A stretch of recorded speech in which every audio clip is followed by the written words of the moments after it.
어떤 사람이 석가모니 부처에게 물었습니다. 당신은 인간입니까? 신입니까? 석가모니 부처께서 말했습니다. 나는 인간도 아니고 신도 아니다. 그가 다시 물었습니다. 그럼 무엇입니까? 석가모니께서 말했습니다. 인간과 신을 깨달은 자이다.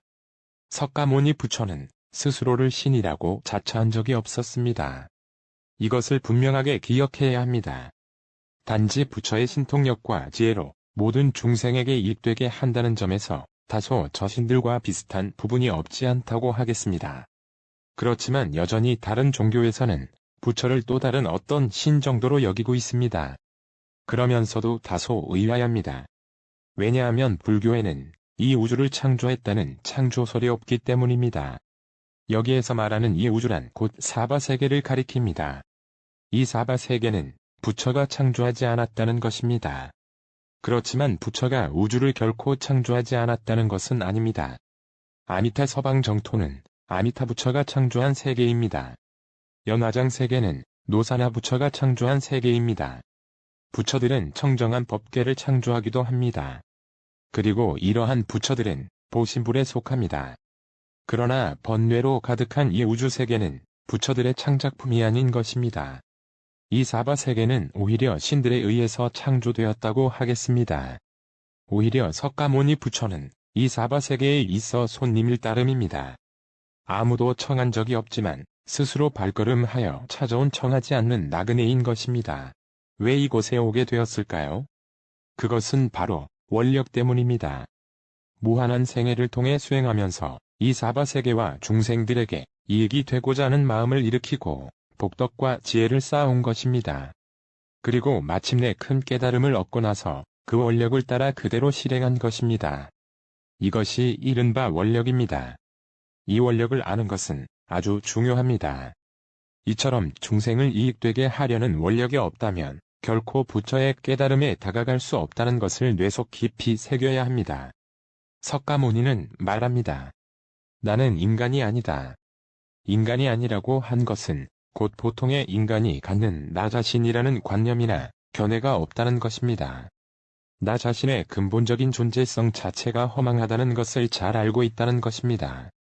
여기에서 말하는 나 자신이란 곧 중생 전체를 대변하는 말입니다. 중생이란 모든 종류의 생명체를 통칭하는 말입니다. 불교적인 관점에서 보면 오직 두 종류가 있을 뿐입니다. 부처와 중생이 그것입니다. 중생에는 아주 많은 종류가 있습니다.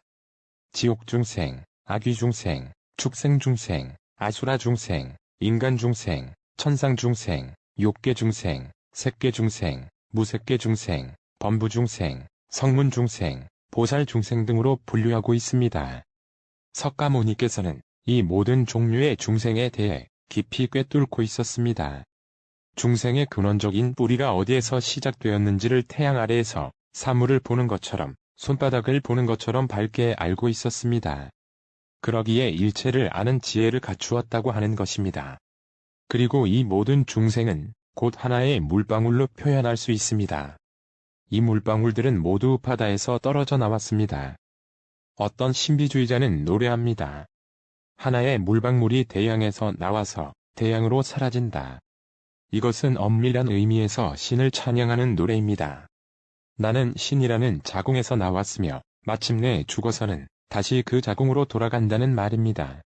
석가모니는 다시 말합니다. 나는 신이 아니다. 이 신이 바로 바다입니다. 저 한 방울의 물은 저 바다에서 떨어져 나왔습니다. 그러기에 항상 저 바다를 그리워하고 꿈을 꾸게 되는 것입니다.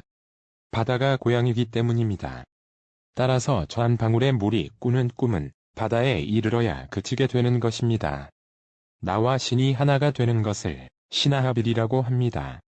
길을 잃는 자식이 부모를 다시 만난 것과 같다고 하겠습니다. 석가모니께서는 이 두 가지 사실 즉 신과 인간의 정체성에 대해 분명하게 통찰하고 있었습니다. 그러기에 나 자신이 공하고 나 이외의 모든 것이 공하다고 한 것입니다. 이것을 곧 일체의 모든 유형을 모두 아는 지혜라고 부릅니다. 석가모니께서는 말합니다. 나는 인간도 아니고 신도 아니다. 그렇다면 다시 의문이 들지 않을 수 없습니다.